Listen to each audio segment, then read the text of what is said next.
no matter how much religion and faith put angels on pedestals, the angels have us on pedestals because we have that soul and that spark of light of God. And that's something people don't grasp at the moment.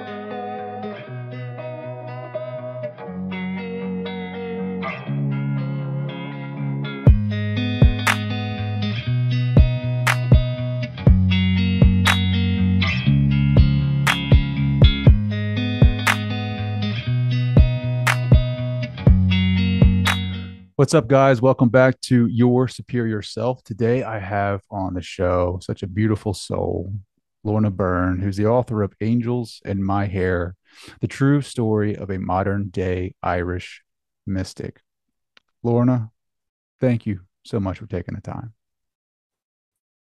I'm delighted to be here with you. There's something on my screen, so I just got rid of it. Sorry about that. I couldn't see you at all. It's okay. It's probably an email from a fan because I know this book is so great. This is actually, I think, is this the second edition of this book? Is it Angels in My Hair? Yes. Yeah, it probably is. I'm having a new edition coming out in March. I'm putting in a new chapter. The publishers asked me to do that. So Mhm. I said, because it's 15 years out, it's kind of 15 years anniversary. Can't believe all that time has I passed. can't believe the detail in this book. You've done a really good job of like documenting your entire life with so much detail. Like I feel like I could hardly remember what I did last week, but you go back from the very beginning and talk about your encounters with your angels. So it's beautifully written. I love the detail. Fascinating story. For those who are listening, the new chapter will include how to connect with your angel guides, right? Which I love, by the way. Um, so yeah, let's go ahead and get started. You have this ability, this gift to see angels around not only yourself but other people. We just need to update that gift so you can see them on Zoom. So like people like myself who are very curious about this could see who's next to us, our guardian angels, which you say everyone has a guardian angel. Um, and there's even unemployed angels, which is very fascinating. We'll get into that later. But first, at what age um, did you start seeing angels, and was there a distinction in there? I mean, did you know that they were angels? Did they appear as angels, or were they just kind of like white spirits?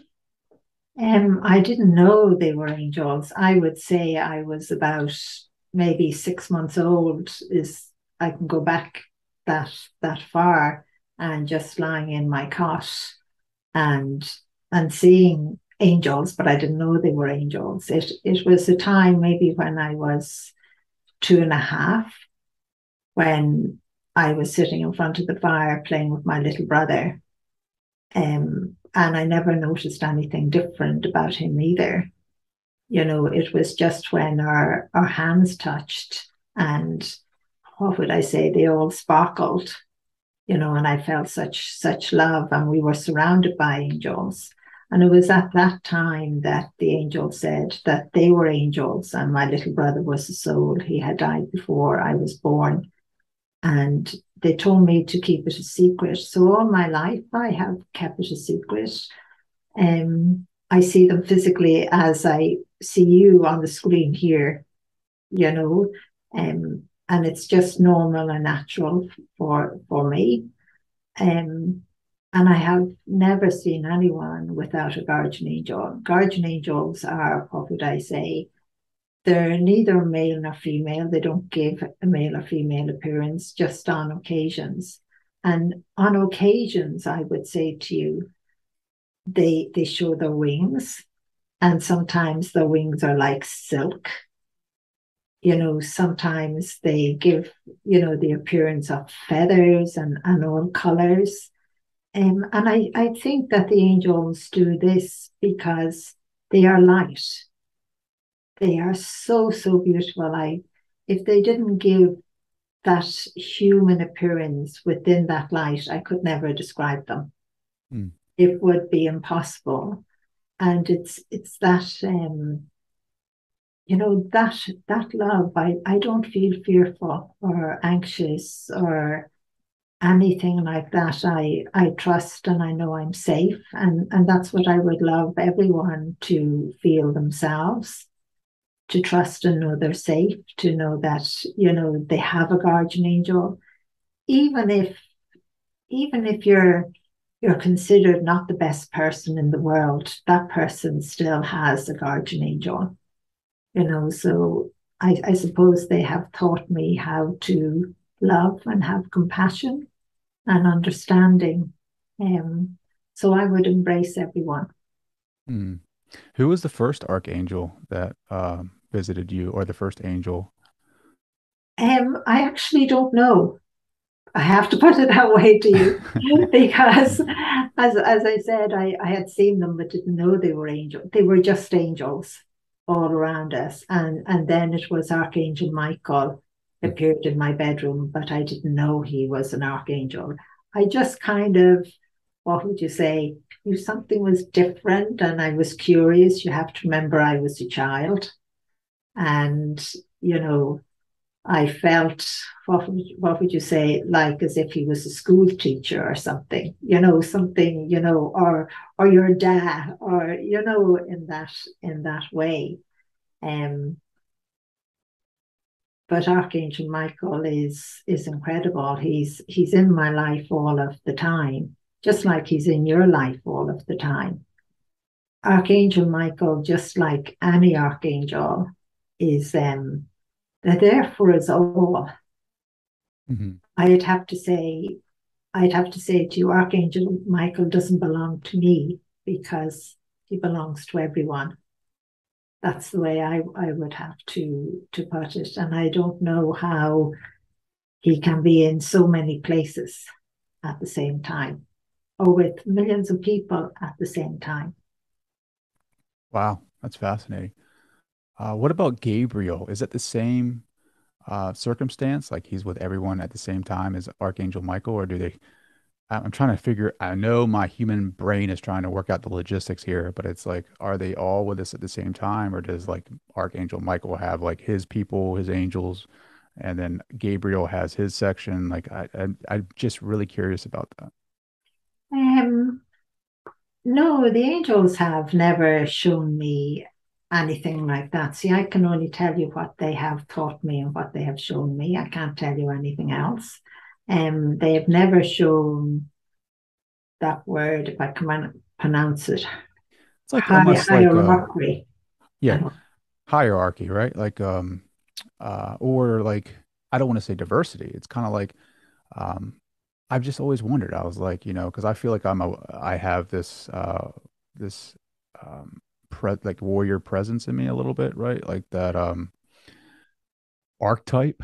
And I feel like I would resonate more with Archangel Michael, right? Than Gabriel, because Gabriel is like the messenger, right? Like he's the one of the famous, no, I wouldn't say he's the more famous one in the Bible, but he is the one that delivered the message to Mother Mary, right? Um, but maybe I do resonate with that because I do have a podcast and I'm delivering a message. So there's like, there's some curiosity there, right? Like I know you said to your point that he's with everybody, all at the same time. And as I'm getting raspy, I need some Gabriel right now as far as communicating my message here. But archangels are just so fascinating to me. And then sometimes I hear or learn about archangels that I've never even heard about, like Raphael. I never even heard of him before until like more recently. So I can only imagine like what you go through as far as, meeting and greeting new angels that come into your life. And um, I think is there a horse? Is that how you say it? That has been with you for your majority of your life? Angel Hostess. Mm. Yeah, he's been with and he's not an archangel. He's just what I would say an ordinary angel. What's the difference, right? Like, what's the difference I, between an angel and archangel? I don't think the only way I can explain it, if you had a group of soldiers, thousands of soldiers, and you put, a general in the center, you would recognize the general in among all of the others. but the archangels never show. I've never seen them. They've never shown me anyway any of that I've heard from different religions. That they're ready to condemn you. They're real bossy. I've never heard or seen any of that from any archangel. Mm. They're always very, very gentle and very kind. I have never even seen Archangel Michael, even though sometimes the angels would smile and laugh. Um, boss any angels around. Like I know you said you have the lawyer in you in the sense of authority, but the authority is so strong that there's no barriers. If you understand in that way, there's no need to put an angel in its place. Sure. There's none of that. What there's a chapter in here that I have not gotten to yet. Michael tells me who he really is. Who is Michael really? Um, that is the big question. He is an extremely powerful archangel. Um, what would I say? He does in human terms, we would understand he has all authority next to what we would call in religion God. Hmm. You know, he has authority in a sense to help us, to be our protector, our defender, to encourage us not to give up in life, to do our best. Um, and even in the sense to help us to be kind to each other, to see how important each and every one of us are. Hmm. So Archangel, it's very hard to describe. He's what I would have said at times, the boss in one way, you know, but yet, as I have explained, he doesn't show it in the way that humanly we expect it to be shown. He doesn't, um, as you had said, have an army of angels. All of the angels um, would go in defense of our world if Archangel Michael said so. Hmm. But he doesn't have to.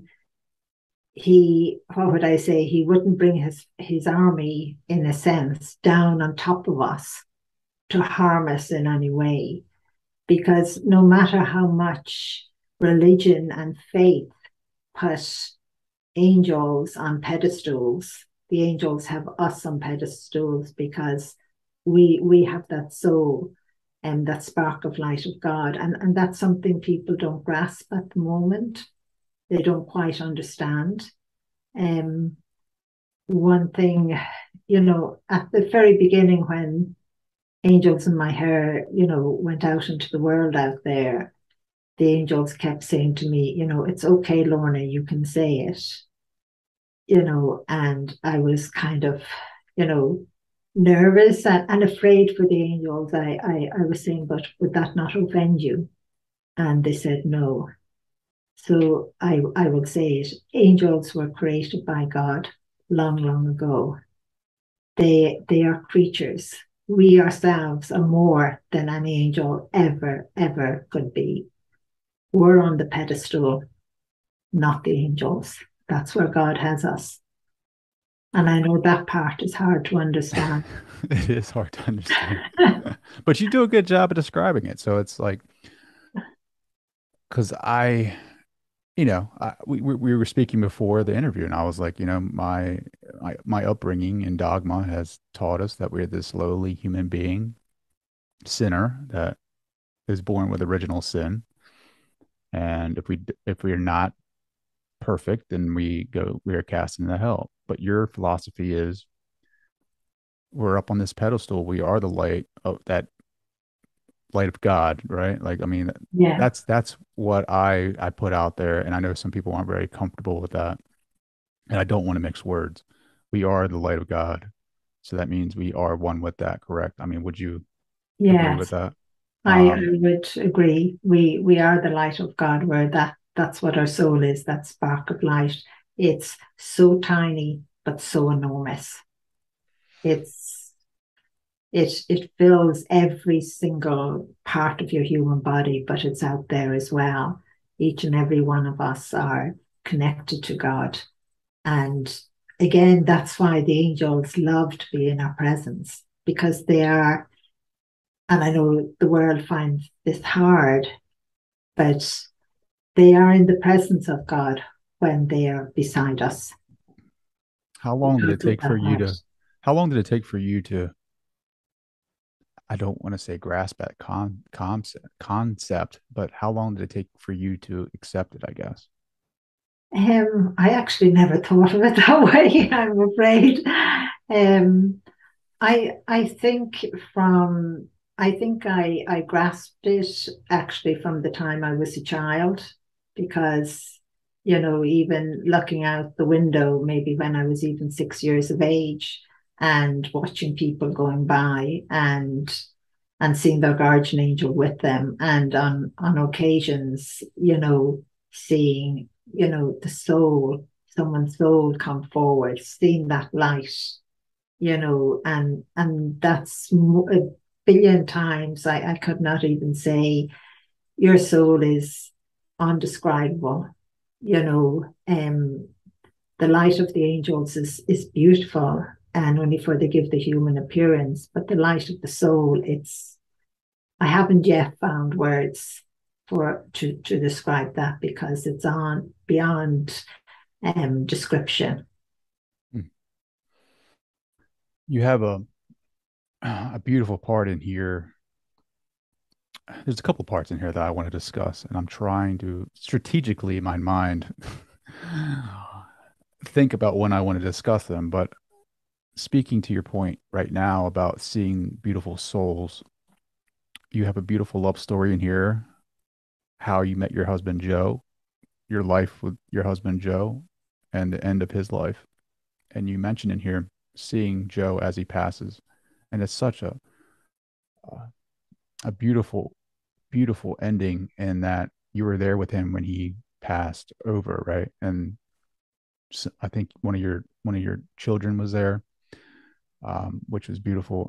I was like just really really feeling that right there, because like as a father of three, like just it was like the way that you describe it, and I think it was your son like climbed in bed with him as he was passing. Like I just immediately put myself in that picture that you painted of like if that was me and my smallest daughter was climbing in bed with me as I was passing. I was like choking up a little bit.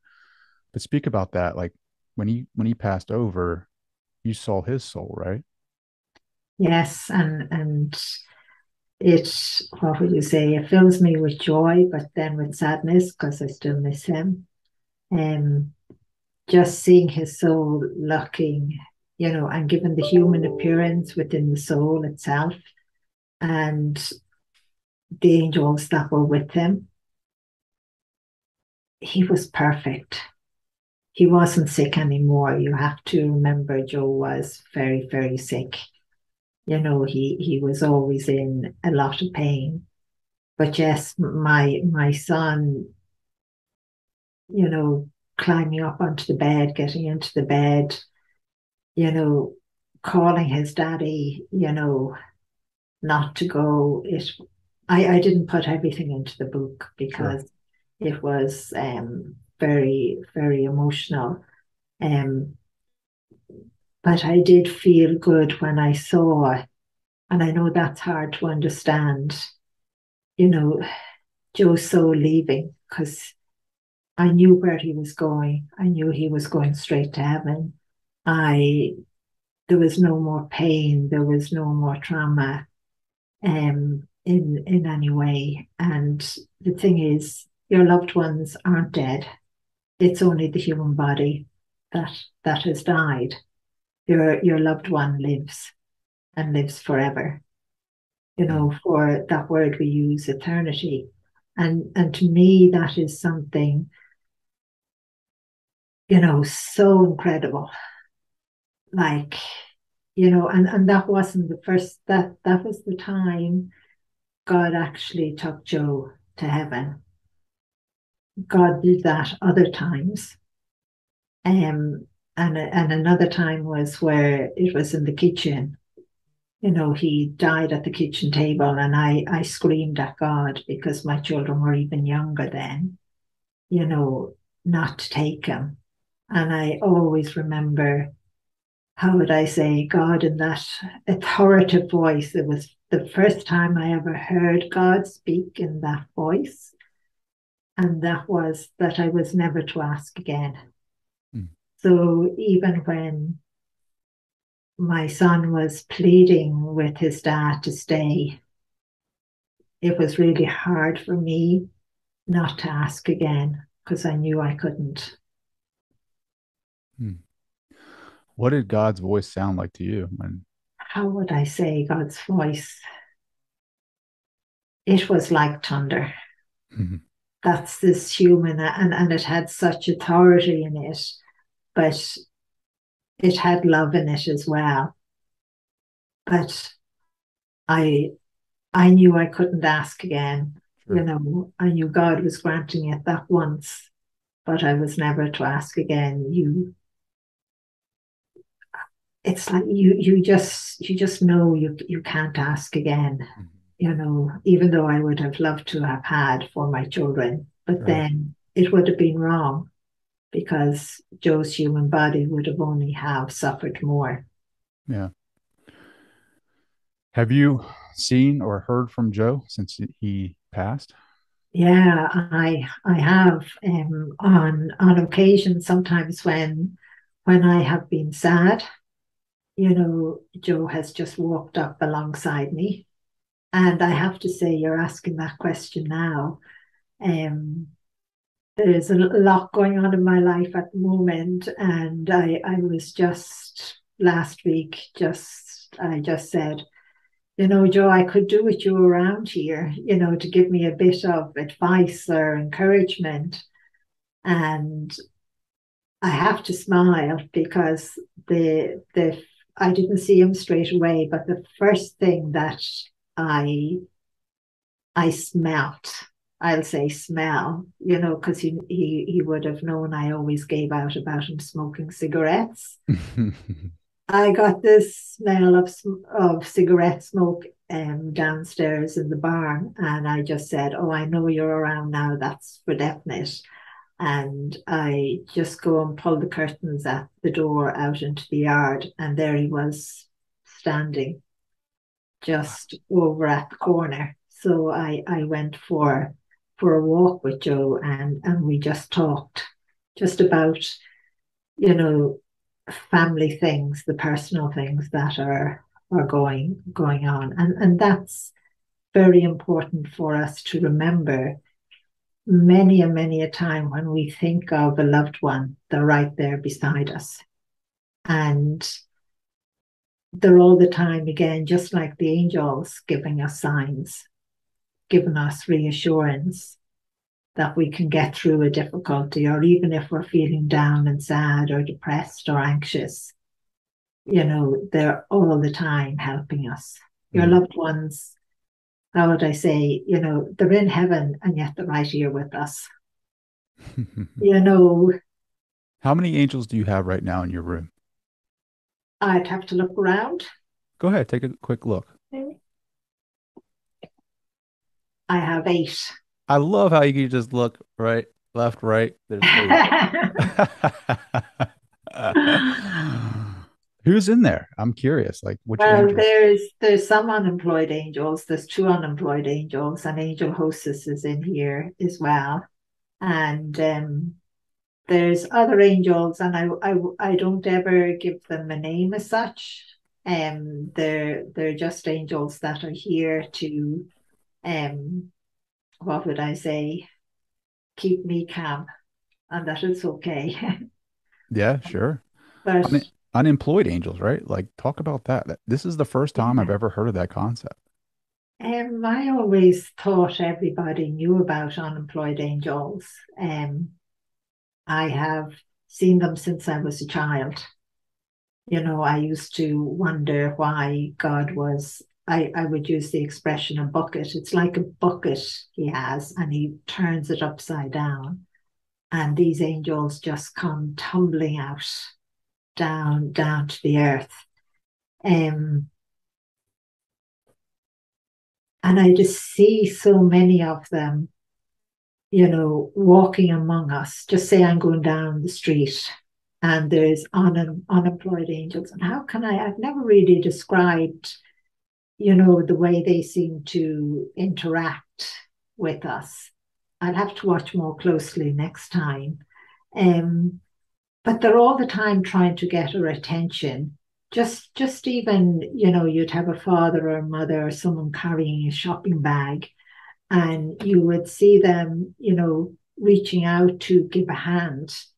And it's like if someone is conscious of an unemployed angel, it's like I always notice on the human being, their expression changes because it's like as if the bag gets that little bit lighter, or in a sense, a mother is having a stressful time with the child crying or being irritated, and they ask for help. It's like straight away, I have seen it so many times. It's like a load of unemployed angels head in that direction. I can do this job in that way. I can help to calm the child. And I always noticed the child would become calm. So I think we need to ask for more help from the unemployed angels. I actually named them as a child. Oh That's yeah. what I call them, because they look like as if all the time they're going around looking for a bit of work. If you're like when I was a child and the neighbor was out sweeping, the path at the front door, there'd be an unemployed angel there kind of looking to, can I not give you a helping hand? Mm. So I call them the unemployed angels. I have a lot of work for them, so send them over here. Well, they're there already, and I have to smile, but since I spoke about them, people from all around the world are sending out unemployed angels into all directions, all situations, not just their own family and friends, but even to strangers. Oh yeah, there's a lot of work that needs to be, helped with around here. So everyone listening, make sure to call on the unemployed because they're out there. And all we have to do is ask. But it's picking up those subtle signs, right? Like, what are some of the subtle signs? Like, I know I see numbers a lot, right? Sequences, 444, right? Do those have specific meaning to them, or is that what is individual meanings for that person? And I think sometimes, yes, like 444 could have a particular meaning for you, but I think you have to discover what that is. And so the next time, maybe you've done it already, you see the 444, and something is happening in your life, or something has starting to get sorted out. Again, it's a sign for you in that way. Or it could be a sign for you that you discovered when you'd see that, you're not quite going in the right direction. Mm-hmm. But I would always say to everyone, don't get so focused on, the numbers or the letters. Allow them to reveal themselves as time goes on. It's like even when an angel gives a feather, a sign of a feather, lots of people will say, oh, well, what did it mean? What did it mean? And they spend so much time, asking that question or having that going through their mind for months and months. And what would you say? They have missed whatever it is. Mm-hmm. So it's kind of, I would always say, when you get a sign, regardless, just say thank you. I have it, I believe. And then the angels can help to teach you through signs as well.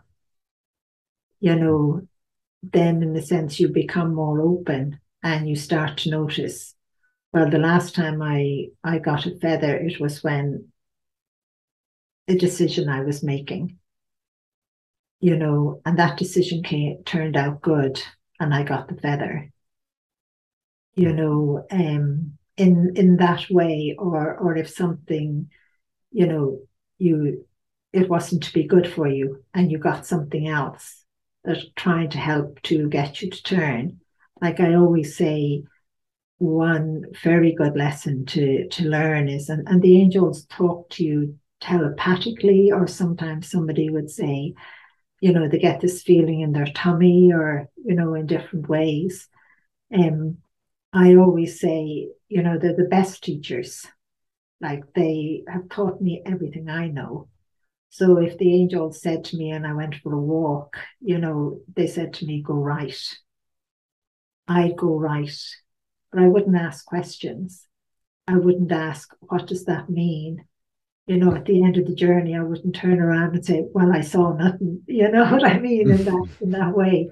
They're just teaching you to respond, so that when something important comes up that even might save your life, you respond to it. That when you suddenly know, I'm to go this way, or I'm not to, it was like how would I tell this story? A young woman. She was only about 19, and the angels did everything to get her to change her mind.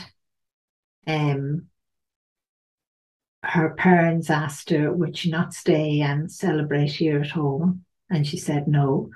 Her boyfriend came along and said, well, will you not just come over to my place and we stay in the night? And she said no. So the angels were doing everything to keep her safe, but she wasn't listening. And that's one thing that they do all of the time. They do everything possible to keep you safe, but you have to listen. And I'm afraid, like, she was related to myself, so it's hard. Like when the parents told the story of everybody trying to get her to change her mind on this particular day not to go out. She did go out, but then ended up never coming home. Mm. So it's very important, I feel, that if the angels say go right, go right, but don't question it. Don't look for a reason why I have to go right. They're just teaching you to respond. Many a time you might make a decision because the world was influencing you, and yet at the back of your mind there was something else there telling you, no, no, no, no. Well, that was your angel. And I always say to someone, then give themselves a pinch and say, next time I'll try to listen, even if it's something as simple as a glass of water that you were being told to move in on the desk and you never moved it in and it spilt. Beautiful. So messages can be intuitive. They can be, they don't have to be spoken. Like you receive messages through your thoughts. You can get intuitive hits through your gut. You can, I guess, see some of the signs. But I think the biggest takeaway here is that just knowing that they're there helping you all the time, and that you're never alone, that they're there. And if you need help, they'll respond. Right. Yes. I think that is one of the biggest messages that has gone out into the world. And that's what I hear back from people, is to know that they're not alone. Like I've heard that from, even children, saying that now they know they're not alone and their guardian angel is with them, and they ask for help in school all the time, even with someone that's bullying them. Mm. And I think that is lovely. And then at times I would get into trouble from a young person, and they would give out to me and say, well, Lorna, why didn't you write angels in my hair a long, long time ago? Because then my friend would have known they had a guardian angel and they weren't alone.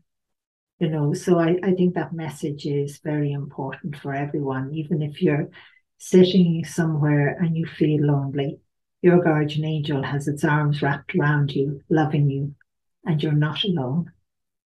Mm. What does Archangel Michael look like? Because I'm reading this scroll that he sent you, right? And I'm going to read this scroll in a little bit, but what does he look like? I I love Archangel Michael because he changes his appearance all of the time. So I know the one where he read out the scroll to me over and over again and again. And being dyslexic, it took me hours. So it was all coded because I didn't have letters and things like that.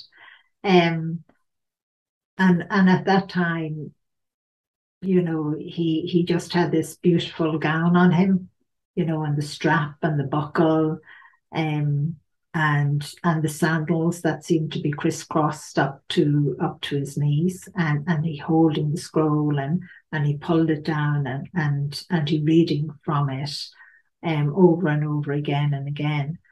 But many a time, Archangel Michael will appear. Just say, I was in your office with you, and Archangel Michael walked in, and you didn't realize he was an angel.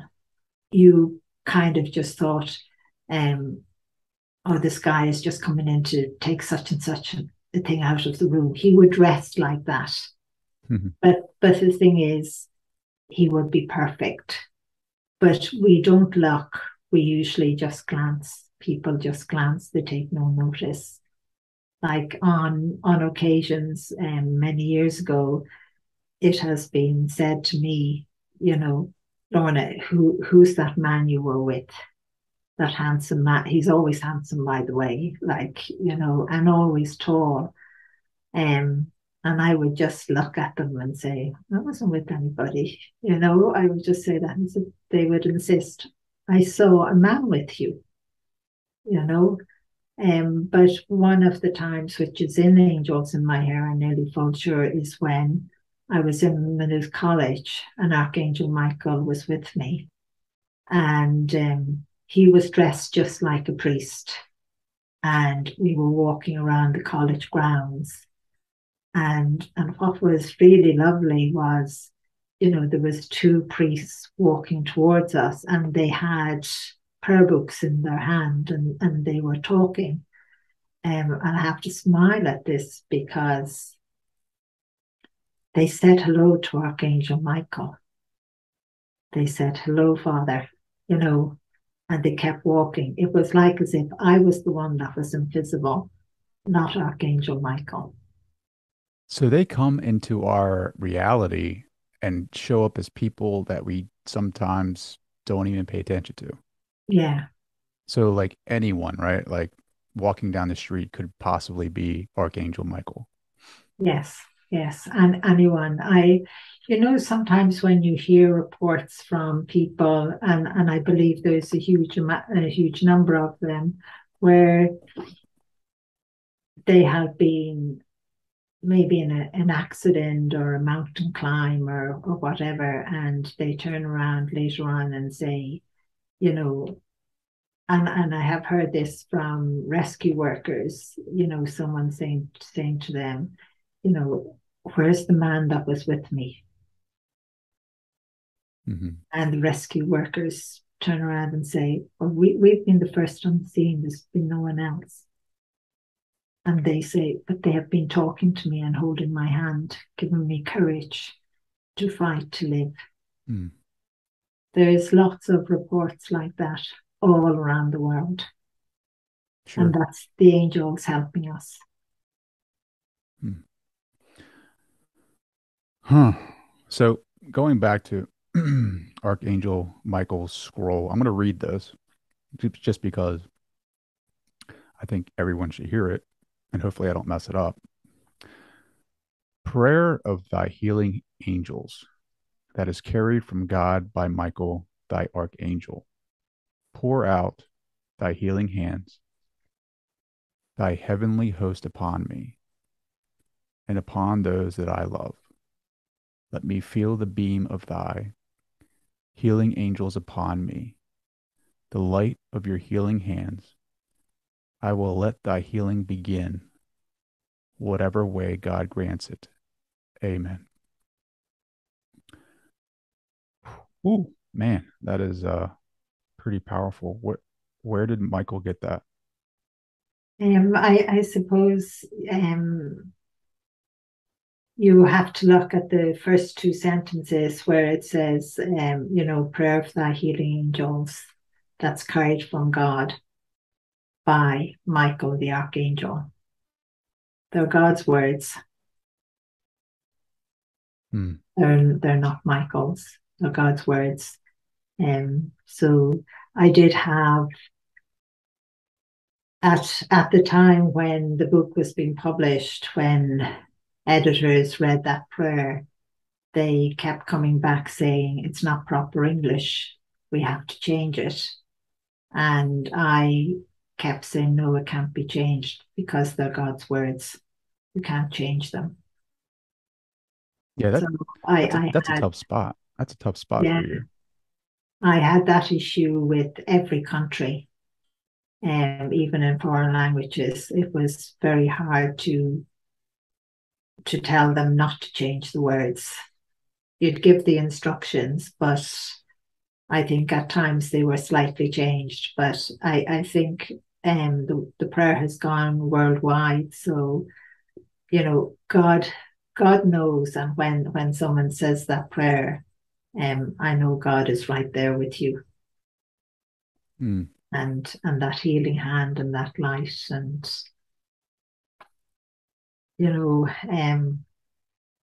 for me at that time, it was very overwhelming.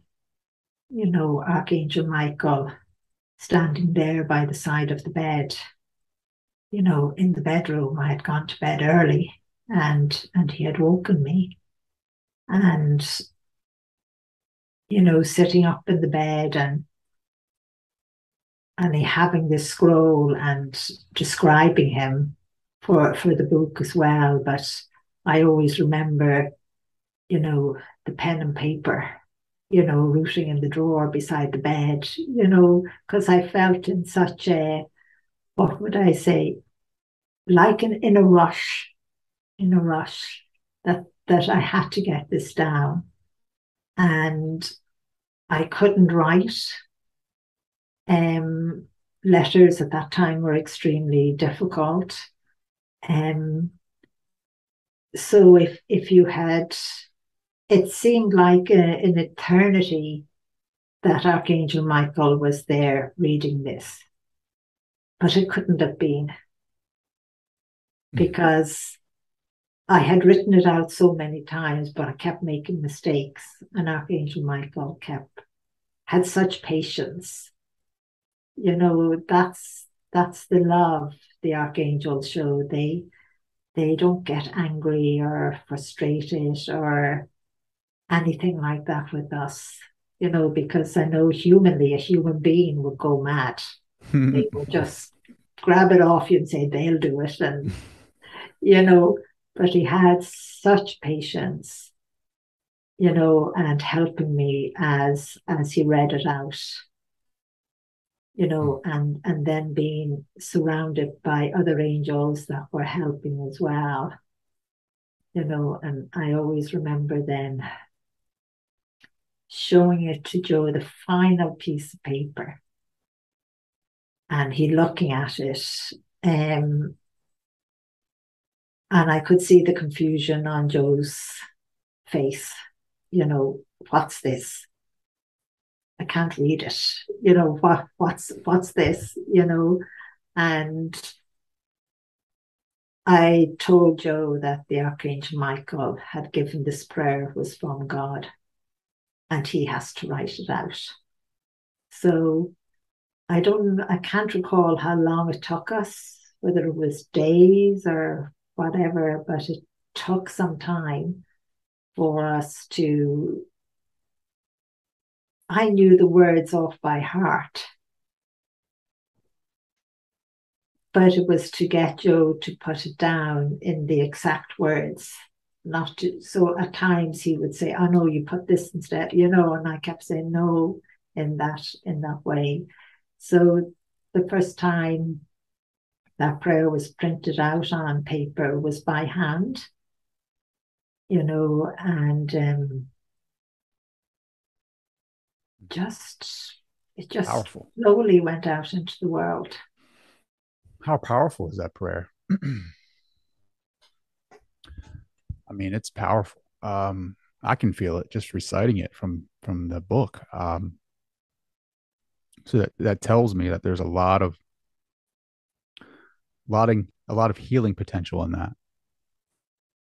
Um, so yeah, I'm very glad that this is out to help people, especially in times where a family member is sick or ill, or even themselves, that they can recite that and instantly know that they have angels by their side, helping them heal them. So Well, I have to share something with you because I have to smile. Um, some young couples that would be getting married would use it as part of their, what would you say, talk or whatever. They would read out. their vows. Yeah, Yeah, yeah, they yeah. they would read it out. I always remember it, one particular young woman, you know, and she looking for permission. And I just told her, you don't need permission. The Mm, prayer is for everyone. absolutely. And for those listeners that have stayed this entire time, I'm going to reward them by asking you, how can we connect with our guardian angels? Well, the first thing I would say to someone, just put your skepticism away, you know, your doubts, and and give yourself a chance, give yourself hope. And I would just say to you, say to yourself, you know, I'm going to take that next step. I'm going to give myself a chance to believe. And I think that is actually the very start, giving yourself that that chance. And every morning when you wake up, you know, just say good morning to your guardian angel. Just say, I know you're there. And when you feel you need a helping hand or you feel you need to feel good in some way, ask for it. And maybe at the end of the day, if you think of it, ask yourself, how did your day go? How did you manage to get through your day?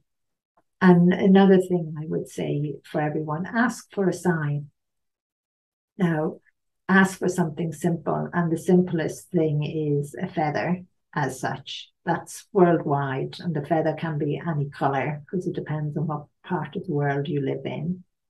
Um, like I would often meet someone who would say they asked for flowers and they would tell me they never got a flower. And then, of course, they would tell me the story about, if eventually it would come out, you know, they tell me a story about a little kid coming up with a little tiny daisy in the hand and handing it to a stranger. But that's your flower. You have to remember your guardian angel has to get someone else to give you flowers. It may be a bunch of flowers, but then again, it could be just a little daisy or a little buttercup. And children are great listeners. Children, you know, they have just come from heaven, young children. More than likely, your 3 or 4 year old Mm-hmm, mm-hmm. She's is four. aware of their guardian angel and the angels around. It's just normal. Um, So they are great listeners. And I have often walked through a park and watched a child and the guardian angel whisper to them and I pull a little tiny flower out of the grass and head straight for the stranger and just give it up, not a word, and then run away. You know, so if when we ask for a bunch of flowers, it is hard because some people say I want a big bouquet, but and sometimes it does happen. They do get the bouquet of flowers because someone listened, or maybe they wanted it from their boyfriend or the husband, and they were asking for weeks and weeks, and suddenly he brings home the bunch of flowers. So again, it's kind of allow yourself to hear telepathically those thoughts, those feelings in that way. And many a time I'd hear from people that, would say, I was asking for a sign, I was asking for a feather. Months and months passed and nothing happened. They never got a feather. And, then all of a sudden, they tell you a story where they found a feather in an unusual place, rooting through a drawer or something where they knew there was never feathers, or in their shoe. Or, I always remember the lady telling me in a letter that she had sent my daughter had read it. And again, she had said she had asked because the whole family were going through a hard time. They wanted a sign. And one day when they walked in the hall door, opened the door, and there was a feather on the floor. Wow. And they couldn't figure out where it came from, but it came from the angels. They happened to get that feather into the house somehow. Don't know how they do it. They have never shown me, and asked myself a question now, but they have never shown me how they do it, except through whispering to others. I see your lovely dog. Yeah, Gracie. This is the first time she's ever Oh, she's came cute. in on an interview. Yeah. She's Gracie very cute. girl. She's lovely. um, yeah, I think it's so fascinating. Like I see feathers a lot too, in unexpected places, and we just get so locked in our analytical minds and our daily struggles that we forget to kind of take that larger look at life and what we're doing and see the signs because they're very subtle. We just get so narrowly focused on our dramas that we forget about the help that's being provided to us. And it's funny because we were at the park the other day for soccer practice, and my 3 year old was saying hi to everyone, like everyone who walked past us. And I'm like, just thinking to myself, like, where did she come from? Like, she is the most outgoing little thing of light that I've ever met in my life. Like, she's so happy. Like, she's just so excited about the littlest things. And, it there is something there that just reminds us, you know, this is what life is about. This is what we come into this life as. And because of our programming and the dramas of life, we turn into these machines. But that's not what life is supposed to be. Life is supposed to be seen through the eyes of a 3 year old. Like we're supposed to go out into our lives with this attitude of excitement and curiosity and joy and happiness. Not saying that there's not gonna be pain and sorrow and anger and fear, but the majority of it should be seen through the eyes of a 3 year old. Yes, we should be, in a sense, living life, enjoying every single moment, like your little daughter. And she's just come from heaven. So I'm sure again the angels were helping her to say hello to everyone and give a smile, and maybe unaware of you being unaware in a sense. More than likely, she saved lives that day. Mm, mm, Just by giving that smile and saying hello, that it uplifted those that were maybe feeling down or maybe feeling suicidal. I love that about children. Mm. You know, they're so full of life, and they see the world so differently. And us as adults, we've been brainwashed so much that we're to, keep working, not to have time to live life, not to have time to notice everything she noticed, Sure. everything she saw. I've never even thought about that. Like just the lives that she saved or the the the bad days that someone had, how she may have turned that around, right? Yeah. Oh, And definitely. that's just amazing to me, just to think about that. And hmm, that's pretty powerful. Lorna, this has been amazing. I've loved every second of this conversation. How can people, if they haven't already bought the book, I'm assuming they can get it on Amazon. Do you have a personal website or a website that you can direct them to? Yes, I do, and I'm no good at this part. um, all as I know is you look up on the web, Lorna Byrne, Angels or something or other. Lorna Byrne Angels. I love that. Just search Google Lorna Byrne Angels or the title Angels in My Hair, and I'm sure it will direct you to her website and her information. Lorna, this has been fantastic. Thank you so much for just being a beautiful soul, writing this book, and just being here in this moment with me right now.